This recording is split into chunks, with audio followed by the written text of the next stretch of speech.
I'm a camera guy myself. I love cinematography. We're actually filmmakers ourselves, and I'm about to DP our next film. Super excited about it. Be my first ever time DPing a film. What advice would you give to a first-time director of photography stepping on set for the first time to be behind the camera and kind of take control of the atmosphere? Check the gate. No.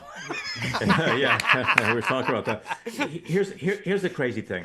We use story all the time in film, Hmm. and we call ourselves storyteller. But for cinematographer and for directors and even for writers, Hmm. it's important to embrace this idea that cinema is an experience rather than storytelling.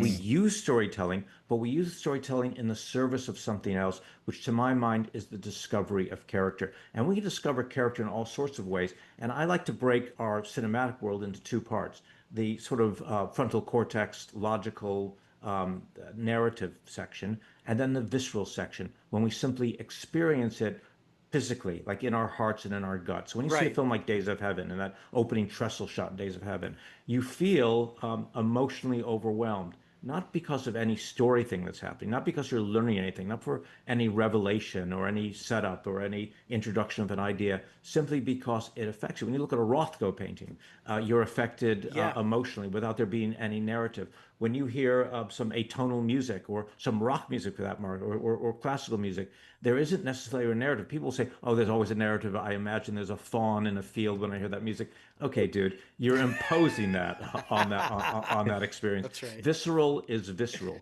So the first thing I would say to any cinematographer is you may be telling a story. In that case, where the camera is and the eye line, all that sort of stuff is certainly important. But remember also that you're making an audience feel something.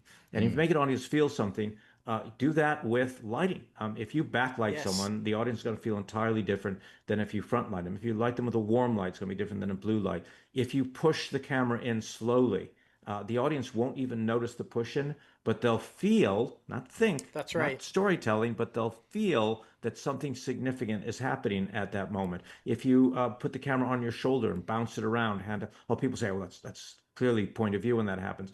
Tell you something, it's simply a agreed upon code of point of view because when you're running and you're excited or you're nearly in a car accident or in war, the world isn't bouncing around. The eye stabilizes the world. That's But right. we've seen so much news footage of cameras bouncing around in war zones that we think, oh, that's what point of view looks like. So what you're doing is you're encoding an idea at the audience. So what I do is I break down things down as a director into 7 or 8 columns, and I say what my intention is for the audience in an individual scene. And then I think, how am I going to use composition to create that feeling, number one, and the idea in the audience? Then I'm looking at lighting. How am I going to do that with lighting? Then I'm looking at the editing. Then I'm looking at movement and all these different things I combine and orchestrate so that production design, editing, and for the DP, camera movement, the lens choice, the filter choice, all these things in the service of ideas and story, but also of feeling. When I Mm. shot Monster, shooting with one of the most beautiful people on the planet in Charlize Theron. Yeah. But she and I and Patty Jenkins agreed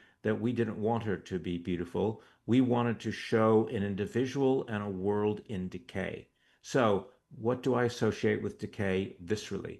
Greens and Yes. browns and Yes. blues, things that are rotting.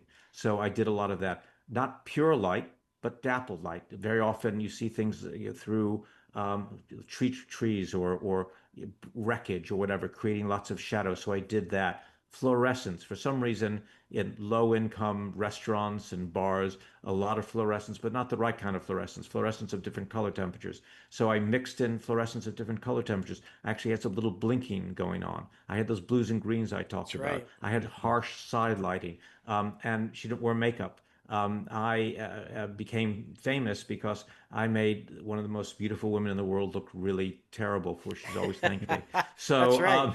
the difficulty for cinematographer, particularly for young people, is we always think we've got to make our reel. We're trying to impress people, so they hire us because we're all out there fighting to get jobs, and we want to do something beautiful to show our skill set. You don't want to do something beautiful. You want to do something appropriate.